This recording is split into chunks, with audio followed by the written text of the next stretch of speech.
Nah, semeton, ini ada yang komen, semeton akan ada kejadian besar. Dewa itu deep, deep itu sinar.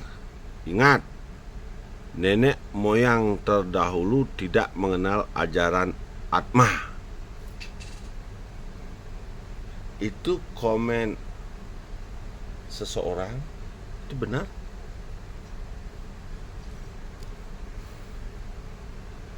Berabad-abad kita dipalsukan oleh ajaran.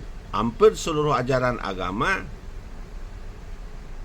memalsukan ajaran ini, sehingga manusia mana bisa mengenali Tuhan. Ajaran asli, ajaran Siwo Buddha di zaman Gujarat, pada zaman Gujarat sudah dihancur, dihanguskan sastra-sastra aslinya. Berapa abad itu? Terus datang VOC juga memalsukan semua lontar-lontar sastra-sastra, dibulak-balikkan menjadi belek. Benar itu. Dan penemuan keberadaan Tuhan itu satu abad. Orang meneliti dari abad 20 sampai abad 21. Di abad 21 bulan Oktober tahun 2010 itu baru di dalam fisika kuantum baru diketemukan kebenaran keberadaan Tuhan yang sebenarnya. Kalau kita hanya bermitologi, berteologi, berdasarkan ini, berdasarkan itu, tanpa bisa dibuktikan kebenaran itu, hanya berhalu. Itu saya sampaikan. Betul-betul berhalu. Makanya berabad-abad ajaran kita tidak bisa menemukan keberadaan Tuhan yang sebenarnya, karena ajaran menunggaling Kaula Gusti sudah dimusnahkan oleh pedagang Gujarat. Semua dimusnahkan lagi, dipalsukan lagi oleh antropolog VOC. Jadinya leluhur masih menganut paham budaya dan adat. Ajaran leluhur, budaya dan adat ini masih digunakan untuk menemukan Tuhannya. Contoh sekali contoh. Orang Rehan. Orang Rehan itu, orang Rehan barong ajak rangda, orang Rehan itu adalah dalam sastra itu nonim gitu, orang pakarnya sudah bicara begitu, nonim. Nah, karena ada balong tele itu barang-barang, barong itu membuat kita bisa barang-barang menyama brayo gitu.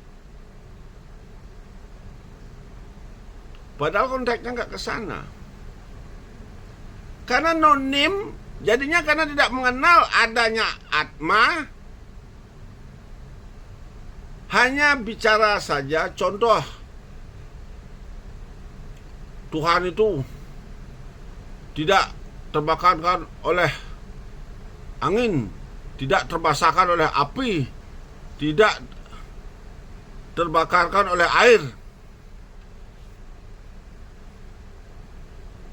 Tuhan itu tidak terpikirkan. Pokoknya seram-seram dibuat. Padahal Tuhan itu ada dalam diri.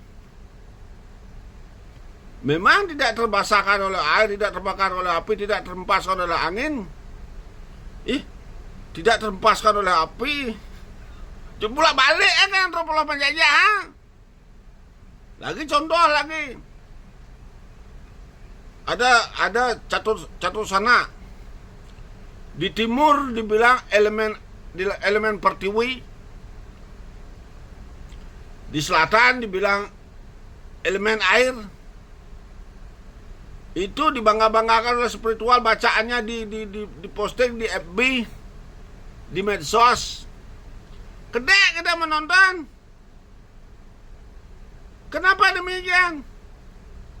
Karena kebenaran sastra pingit yang ada Dan kebenaran dalam prakteknya di sini membangkitkan Siwoloko, dan kita bisa membuktikan dari penunggalan diri leluhur ke kita. Jadinya kita bisa membuktikan, menyaksikan bahwa perputaran elemen dari timur adalah angin, elemen dari selatan adalah api. Bukan yang dari timur Pertiwi, yang dari barat Pertiwi. Beliau adalah yang Mahadewa ancok-ancok, pasti diiringi Betara Yang Durga. Betara Durga adalah ibu Pertiwi, dekal yang kau raone Pertiwi. Apa Tejo Bayu Akasa itu dibulak balik sama antropologi penjajah. Itu dibangga-banggakan hasil bacaannya, tapi dia nggak bisa membuktikan. Yang membaca dan menghafal itu dan menjiplak itu nggak bisa dia buktikan. Kalau kita di sini membuktikan langsung, karena kita membangkitkan Siwa Buddha, kita membangkitkan Siwoloko berdasarkan sastra pingitnya. Contoh barong, barang ahlinya sudah dibilang barang-barang nonim yang menulis Barong Rangno itu. Kenapa orang ngerehan? Kenapa ngerehan Rangno di Ratu Ayu di kuburan? Yaitu itu menyerap tingkatan Atman yang berada di kuburan yang disebut dengan nop namo yang belum bisa naik tingkatan, karena dia harus bisa mencapai tingkatan 11. Nop namo Teriat, Tegal Penangsaran, Buto, Kalo, Bonyidang, itu udah manusia yang sering karawan itu ya, yang ada di tingkatan bawah, baru nomor 6 manusia. Ini yang sering dikerauhkan oleh manusia, karena kalau Tuhan itu kerauhan, dia tidak akan kerauhan krek-krek. Kalau sudah di atas manusia, Tuhan itu kalau benar-benar manusia, beliau tidak kerauhan, pakai snepa-snepa dia sudah mengerti. Sudah apsara-apsari di atas manusia. Di atas itu udah gini putri Mangkutas. Mersia Dewa nomor Daso Betara nomor 11 Sang Yang Widi. Nah ini dah roh ini yang harus mencapai tingkatan di atas manusia. Manusia lah yang memegang peranan untuk menyerap di dalam dirinya itu. Karena manusia itu adalah titi pengancan jan tangganya para leluhur untuk mencapai Sang Yang Widinya. Kalau dia sudah mati semua, dia gak bisa berbuat apa-apa. Namanya orang mati, dia berbuat roh, dia akan muter kangin kau gak kawan, dia jatuh dah dia. Contoh yang 9. Nah, ngereh itu bukan undang liak, liak, dinding diam merayap. Karena manusia berhalu. Rangno itu ngerehan untuk menyerap energi leluhur yang masih di kuburan berupa namo. Dia dibawa ke dalam bulu beliau. Nah di bulu-bulu ini kalau para ngerehan itu kalau sudah nadi ngerehannya pasti kelihatan bersinar-sinar. Itulah sinar suci, itulah deep, itulah roh leluhur yang belum bisa mencapai tingkatannya. Dia masuk, dihantarkan oleh yang Betara Durga. Karena Betara Durga adalah segara tanpa tepi. Beliau adalah terakhir dari air. Beliau yang menguasai bumi. Bumi ini dikelilingi oleh air sampai 85%. Sekian persen itu baru daratan. Nah, beliaulah yang Durga menguasai, beliaulah menguasai manusia ini. Di sini manusia itu cipta dari air dan darah. Banyak air, coba tusuk keluar airnya semua.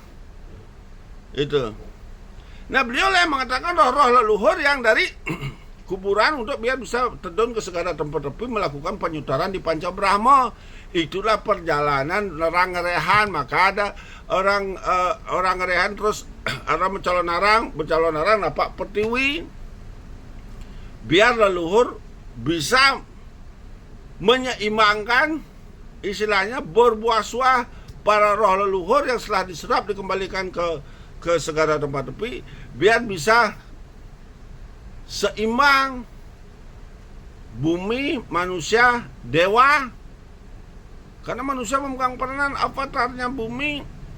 Bukan manusia hidup hanya menunggu kematian. Ya manusia goblok, nunggu bangka ya. Kalau kita hidup, kita harus berkesadaran, harus menunggalkan semua roh leluhur, kita kembalikan ke Sang Yang Widi. Itu saya sampaikan. Panjang nih masih, tapi tinggal waktu suksema.